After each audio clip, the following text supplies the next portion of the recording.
what Fittest of the Sierras, what they stand for, that the cause of the money, helping out, humanitarian, local, or even worldwide, helping those kinds of things. I like that fact.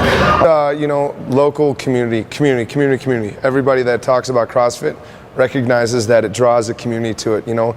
Our area, once small with CrossFit, has grown pretty rapidly, and with the Lake Tahoe region, and then anybody in Reno, Carson City, Gardnerville, everybody that comes up from just locally, it's pretty awesome to see the community, and everybody out there is, although we're competing against each other, we're actually wishing each other real well. We're not taking it and getting angry about it, and everybody's happy for each other. So it's a really cool community. I would say the support from everywhere. It's not, I don't think when you go to Fittest of the Sierras, it's like this gym versus this gym versus this gym, or who are you with? It's kind of like we're all together and we're all competing against one another, but everyone's on the same page as far as cheering each other on. But when we're up here and I see everybody that I know from the Reno and Carson City and Tahoe area, it just feels like one big family.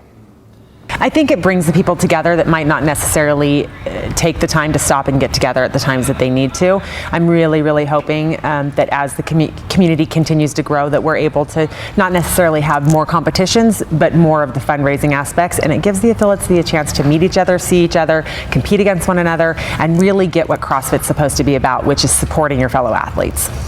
Definitely the people, right?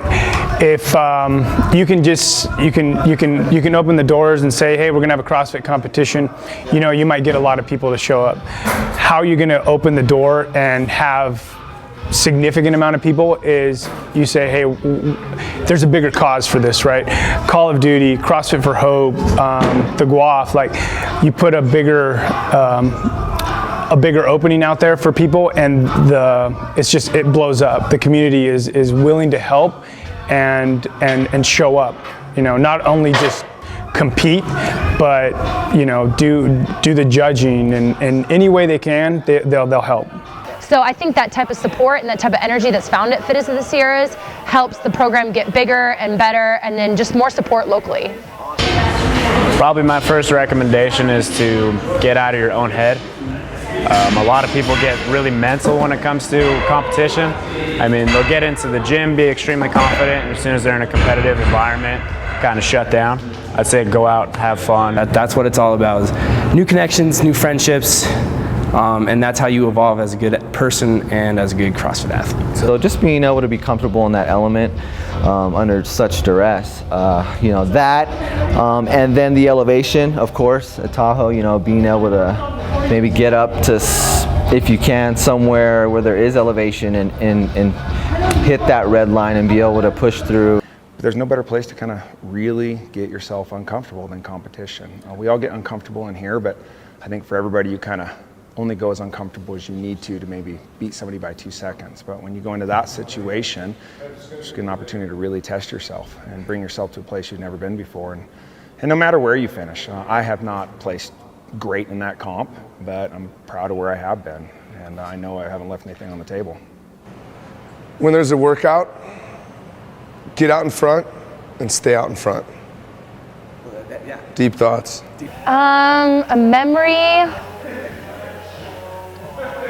I would say the most memorable is watching people go through the bear complex. I think it was really cool watching Kyle go through the complex. Watching Kyle finish his last reps on the bear complex. And Kyle getting on that bear complex and at the very end getting to that 225 was pretty awesome. That was, you could see how everybody rallied around, and you could feel it, right? I mean, you were already done lifting, everybody was already done lifting, and just to get behind him and get him a couple extra reps when he didn't want to lift up that bar, I'd say that was probably my number one. I could still feel that. And it was just like, I think I got hit with like a ton of spit and drool, and like everybody just surrounded him. It was pretty neat. I mean, that to me is exciting, and it just it excites you, whether you're a competitor or you're a bystander or somebody just watching and cheering, you know. So honestly, I think whatever event you do, somehow, some way, the people will make it magical for sure. It doesn't matter what you put. I think the people are going to make it magical for sure.